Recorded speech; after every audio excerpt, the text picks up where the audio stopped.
Hi, sweeties. How are you doing? Welcome to Nanya Sim or Cimnanya, and thank you all so much for all the love and support. Hope you all are doing great. So today we'll be talking something very important, and it's about JJ, this Jamaican American young man who always come through for Black people. That young man is really very brilliant, and I always commend him for always coming with his facts. So it was a young Black woman saying that white privilege is a thing, and Candice Owen and Charlie Kirk think that there is nothing like white privilege. And it is just amazing how cool, I mean, how Candice Owen has really been a great sellout to her own community. I don't know how people grow up to do something like that, but man, I think she has really been eating so much money from the pop colored people, because who does that? Who does that? Who sells her own community out? So they are denying that there is nothing like white privilege. And the Black young woman who was a veteran for, she served in the military for 8 years, and she is now a veteran and also a college student, telling her own experiences, how she cannot even make money without working so hard, more than her other counterpart and all that, which you all know in corporate world and all that. Black people work extremely harder to be on the same level as a palm colored person. This is something that we have, I think we are already beginning to see it as a normal thing, that they get better pay than Black people. Let's get into this video. I'm an 8-year military veteran. I'm a college student. I'm a Black woman, and I believe that white privilege fucking exists. You served in the military. You've made good choices. You're getting rewarded for them. You're going to live in the American middle class. What privilege do I have that you don't have, that is based on skin color, not on wealth or socioeconomic status? Name one thing that you can't do that I can do. I don't know. I can't make a whole fucking dollar. What? You can't? Why? Oh my God. There's so many different ways they sell you oppression, and she has purchased all of them today. So right now we are on sexism, right? So she's saying that I can't make a full dollar. Yes, you can. What frustrates me is you served our country, which deserves to be applauded. And you have lived a life of a victor, and you have the gumption to tell me you're a victim without evidence. You were not able to cite one thing that you cannot do that I can do. So you're actually the reason why people like us can't do well, because they've sold you our oppression and you bought it. Blacks were doing better under the Jim Crow era. If you acknowledge the oppression of other people, we can heal from it. No, we but can't. If you want No, to we ignore can't. it, we won't have anything happen. That's not how this works. Dialogue and acknowledging things doesn't make us suddenly rich. I'm an 8-year military veteran. I'm a college student. I'm a Black woman, and I believe that white privilege fucking exists. You served in the military. You've made good choices. Stop right there. Let's pay attention to the rhetorical strategies and the fucking backflips that are about to take place. Because people like Charlie Kirk and someone else who regrettably pops up in this video often do these rhetorical tricks in order to confuse people and trip them up when talking about the topic of white privilege. So let's get into it. You've made good choices. You're getting rewarded for them. You're going to live in the American middle class. What privilege do I have that you don't have, that is based on skin color, not on wealth or socioeconomic status? Name one thing that you can't do that I can. Instance of bullshit number one. We begin with Charlie asking her to name one privilege that he has that she doesn't, that isn't based off of wealth or socioeconomic status, as if the topic of white privilege that she said and began this discussion with doesn't have anything to do with wealth or socioeconomic status. As if we don't live in a country where the outcome that would happen as a result of the legislative policies that were pursued by governments in the past literally did not directly contribute to people's wealth and socioeconomic status. As in kindergarten words, when you make people slave and can't make money, they will have no fucking money. One of the many justifications they use for the institution of slavery and why it was legal and okay is because Black people, the racial category that they came up with, were not human.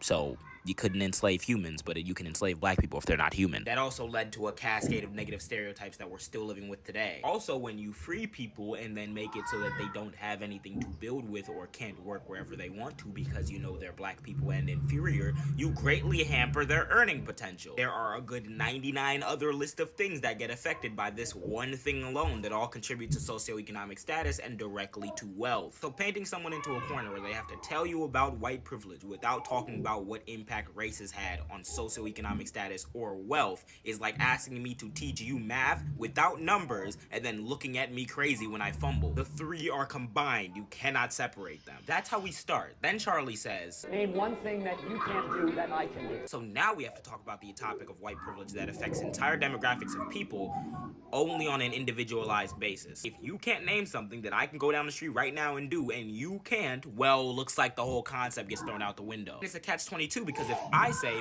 I can't go down the street and be overly aggressive with a police officer and expect to live, they can immediately go, well, that's hyperbolic because not every black person who's aggressive with a cop dies. There are plenty of white people who've been killed by police for being aggressive with police. And who are you talking about? George Floyd, who actually died of fentanyl? That's how they bury you before you even get the chance to say anything. But let's hear the response.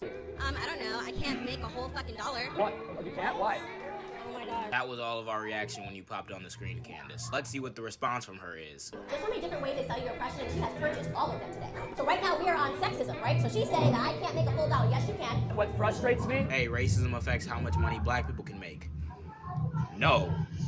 Cool, dude. Anyway, the data says black workers still earn less than their white counterparts. Based on data collected from the National Women's Law Center, black women who worked full-time year-round low-wage occupations were typically paid about $21,700, which is $14,300 less compared to white non-Hispanic men in these occupations. Charlie Kirk is a white non-Hispanic man. In high-wage occupations like lawyers or engineers, black women were paid $40,000 less compared to non-Hispanic white men for the same job. Charlie Kirk is a non-Hispanic white man. Updated numbers from them show that black women working full-time year-round typically make around 67 cents for every dollar that a non-Hispanic white man makes. That is what Charlie Kirk is. Annually, this translates to a median gap of $22,692. Black women make up about 10% of the low-wage workforce jobs, despite making up about 6.2% of the overall workforce. Their representation in high-wage jobs is about less than half of their representation in the overall workforce. Different source, Institute of Women's Policy and Research, have the gap around 79.5% of what white non-Hispanic men make, which Charlie Kirk is. And you can look for as many sources as you want on this topic, and they're going to say roughly the same thing. So when she said, I can't make a whole fucking dollar to a non-Hispanic white man, Charlie Kirk, she was factually correct. But this was the reaction. Charlie then goes on to say this. What frustrates me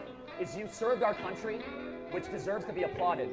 And you have lived a life of a victor, and you have the gumption to tell me you're a victim without evidence. When the person sitting next to you just told that woman that her claim that is factually backed up with evidence isn't true and that she's actually just a victor without evidence. You don't even want to have the conversation about deep-rooted racism within the military, with stories upon stories of black women and black people in general facing racial discrimination. You can read this if you would like to. Please read this as well. And if we were to analyze it, we see racial bias in officer promotions, administering military justice, and access to fucking VA benefits. And despite all of that, you're talking to a black woman who was in the military's face saying, oh, everything's all hunky-dory. Oh, and speaking of the person sitting next to you, if you want a perfect example of what white privilege is, fresh out of high school, what was Charlie doing? He gave a speech at Benedictine University and then got approached by a millionaire who decided you can't go to college and then finance his entire political career. And within the next 3 years ends up on the Washington Times, Fox News, CNBC, getting millions of dollars in donations. Donations from fossil fuel billionaires who happen to have direct ties to the person who financed this man's entire political career. Keep in mind, when I say finance his entire career, I mean Turning Point USA. The entire organization was founded by him and that person at age 18 because he met him one time and he thought he was good. It has been, what, 12 years since it was founded now, and he now has generational wealth. You know what Candece Owens was doing fresh out of high school? Winning a lawsuit against her high school for failing to protect her from racial threats and slurs that were getting thrown at her by white classmates. She then had to run up incredible numbers on Facebook for years upon years before getting the opportunity to found Blexit in 2018 with Brandon Tatum. I'm not giving Candece Owens props, but at 18, Charlie, the white man, had his entire career paid for, and Candece Owens actually had to work and do something before she had enough to do her own thing. And she's still an employee under the Daily Wire. This picture, in and of itself, is what we mean when we say white privilege. And both you are arguing against it, not even fucking realizing the irony. White people have not had to have their rights affirmed, debated, fought a war that almost tore the entire country apart over, reaffirmed, passed with amendments, still subjugated, leading movements upon movements for 100 years, then enshrined in the law eventually, only to continue being skirted and having to continue debate what the fuck's going on every single day. A complex set of multiple factors have led to white people having the momentum of history on their side. That is what white privilege is. And having to watch you two Dunning-Kruger yourselves over and over again on this topic has left me looking like this more times than you could imagine.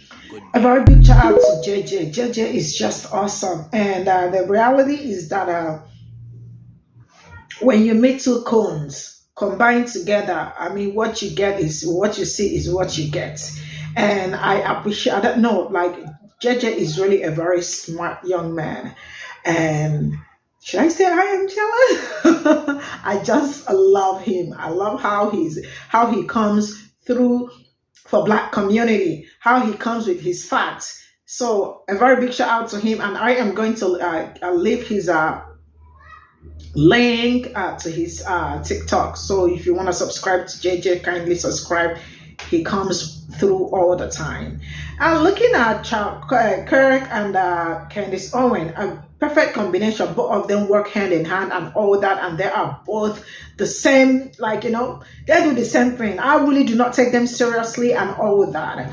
But I love the fact that Candice Owen is also getting a little bit of what she has been dishing to Black community. I mean, because she's a coon, she's a sellout, you know, and she has started getting a little bit of what she's been giving out to Black people. It's coming back to her, because all this while, and the Jewish community that she has been supporting and all that decided to, I mean, retract from her over what she said.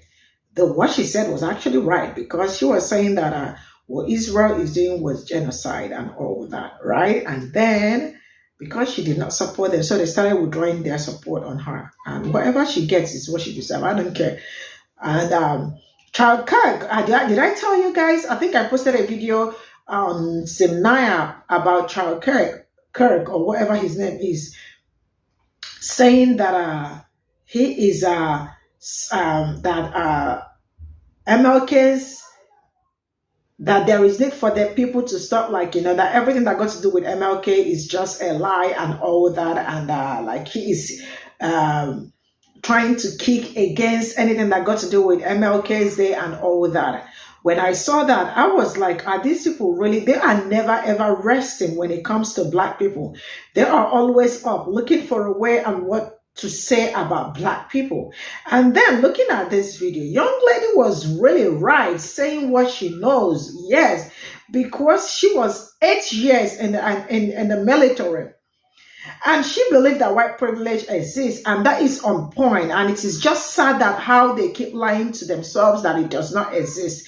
Being palm colored alone is not privilege. I don't know if you are looking for what more again, because like Black people are always at the receiving end, and the rest of it, police brutality, this, that, segregation and all that. Crown arts, I mean, you can imagine having to have a crown art to, because to go to work and all that, just carrying your natural, like there is nothing. They don't see Black people as human, you know. They see us as like, you know, that, you know, I don't know how to say that, but like I am trying to also be careful with my words. But sincerely speaking, they don't see us as themselves, like, you know, as humans. That's why most times they say some certain things and you are asking yourself, are you for real? You know? And that is, the reality is that Black people for a Black person to work, to get what, like, you know, let's say, two people, a Black person and a palm colored person in a corporate office and all that. Black person has to work extremely harder to even get the same pay that the palm colored person is getting. I mean, this is not something that is hidden. It's just glaring. It's obvious. But then, because they are coons, they have refused to accept it, and they will never accept it. But I hope, you know, I keep saying that. I keep saying this. I really hope that one day Candice Owen will wake up from her slumbers, because I feel like she has been sleeping. That's all I got to say. See you all in my next video. Bye for now.